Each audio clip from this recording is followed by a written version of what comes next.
कोई शख्स नोएडा में रहता हो या फिर ग्रेटर नोएडा में, अगर वो कभी अपने पैतृक घर जाता है और लोग उससे पूछते हैं कि ठिकाना कहाँ है, तो वो अपना घर नोएडा ग्रेटर नोएडा नहीं बल्कि दिल्ली या फिर एनसीआर ही बताता है।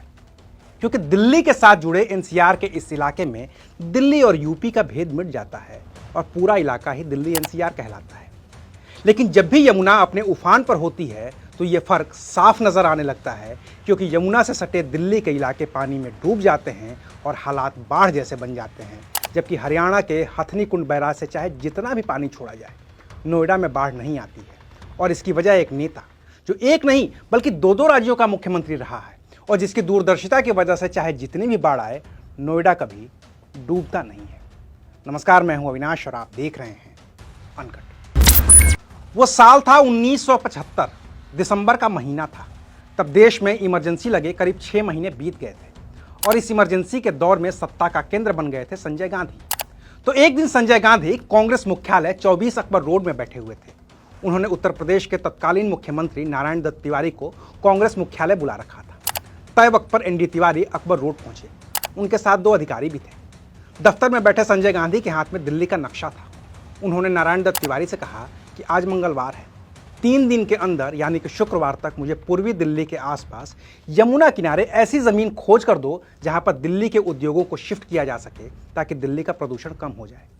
उस वक्त संजय गांधी का छोटे से छोटा प्रस्ताव या सुझाव भी तब के बड़े बड़े नेताओं के लिए सबसे बड़े आदेश की तरह होता था।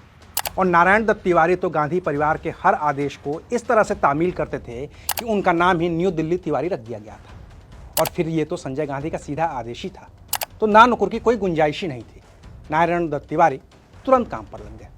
शुक्रवार के दिन तय समय पर संजय गांधी अपनी पुरानी मेटाडोर में तब के दिल्ली डेवलपमेंट अथॉरिटी के वाइस प्रेसिडेंट जगमोहन मल्होत्रा को साथ लेकर यमुना किनारे उस इलाके में पहुंचे जहां जमीन खोजने के लिए उन्होंने नारायण दत्त तिवारी को आदेश दे रखा था। संजय ने जमीन देखी, फाइनल किया और फिर आदेश दिया कि सोमवार से इस पर काम शुरू हो जाना चाहिए। तब एक ब्यूरोक्रेट ने एनडी तिवारी से आपत्ति जताई और कहा कि ये तो बहुत कम वक्त है, किसानों की जमीनों का अधिग्रहण किए बिना काम शुरू हुआ तो ये तो अवैध हो जाएगा। संजय गांधी ने उस ब्यूरोक्रेट और एनडी तिवारी के बीच की खुसर फुसर सुनी तो पूछा कि कोई दिक्कत है क्या। एनडी तिवारी संजय गांधी का स्वभाव जानते थे, तो उन्होंने कहा कि नहीं, सोमवार से बुलडोजर यहाँ आ जाएंगे और काम शुरू हो जाएगा। दिसंबर 1975 की इन बातों को वैधानिक तौर पर अमल में लाने के लिए और कानूनी अड़चनों को दूर करने के लिए एक अथॉरिटी बनाई गई और नाम दिया गया new Okhla industrial development authority.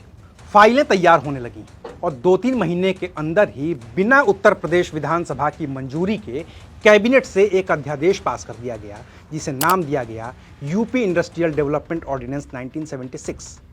तब 4 रुपए प्रति गज के हिसाब से किसानों से जमीन खरीदी गई और बना नोएडा, जिसका पूरा नाम है new Okhla industrial development authority, और अब जिसका क्षेत्रफल है करीब 20,316 हेक्टेयर, जिसमें कुल 81 गांव हैं।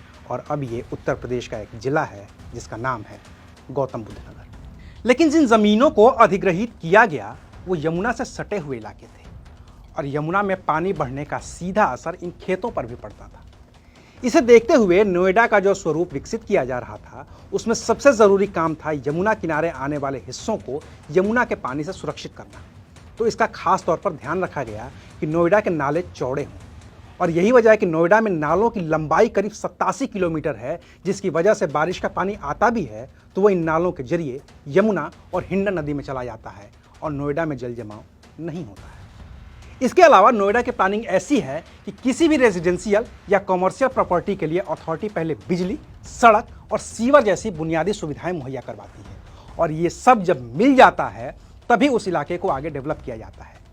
हालांकि इन तमाम खूबियों के बावजूद ऐसा नहीं है कि नोएडा में पानी नहीं आता है। अंतर सिर्फ इतना है कि नोएडा में पानी आता है तो वो दिल्ली या फिर गुरुग्राम की तुलना में जल्दी निकल जाता है। लेकिन इस बार यमुना में जिस तरह से पानी का स्तर बढ़ रहा है, हरियाणा के हथनी कुंड बैराज से लगातार पानी छोड़ा जा रहा है और बारिश भी हो रही है, तो ऐसे में नोएडा में भी जल जमाव होगा और भयंकर तरीके से होगा। लेकिन इसमें दोष अथॉरिटी का कम और मौसम का ज़्यादा होगा। शुक्रिया, आप देख रहे थे अनकट।